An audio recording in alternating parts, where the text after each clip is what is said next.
سوچ د سحر مازن وروسته دا کلمه درې پیری وای د انسان ته په دې معنی سلور پیدا ملوي. اوله فائدہ به دا ملوي چې الله تعالی به د پاگل فن بیماری نه محفوظ ساتي.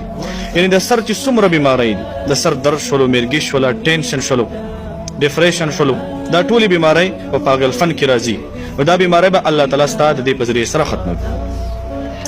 او دویمه فائدہ دا چې الله تعالی به تعالی کړهفن بیماری نه محفوظ ساتي. یعنی هر هغه سیز چې دا غي د وجنه مخبر صورت اخکاری هغه سیز به الله تعالی ستاسو مخ نه ختموي. مثال کې د پر په مخ باندې دانی دي، سپونه دي یا نور داسي داغونه چې باغې دغه پوجا سره مخبر صورت اخکاری دا به الله تعالی ختم کی. نو کم حضرات چې زما مخ ته خسته شي نو دا وظیفه سحر مازن پس درې پیری وای. او درېمه فائدہ دا چې الله تعالی به د اندافن بیماری نه محفوظ ساتي. اندافن مثال کې پر سترګو نظر مکمل تلې دي یا مکمل نه تلې خو لګ تلې دي او چشمو ته ضرورت دي نو چې دا وظیفه تا شروع کړله الله تعالی بستا نظر دوباره راولي او که کمو د چشمو نه به الله تعالی ته چټکاره درکړي، تا ته خلاصي در نصیب کی. او څلورمه فائدہ به تدامي لوي کتره پالج بیماری دا څومره خطرناک بیماری ده. دا بیماری نه به الله تعالی ته نجات درکړي. ډیره اسانه کلمه ده.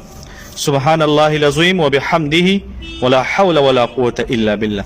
نو د سحر مازن پس درې پیری وای د څلور پیری به تاسو ته ملويږي. جزاک الله.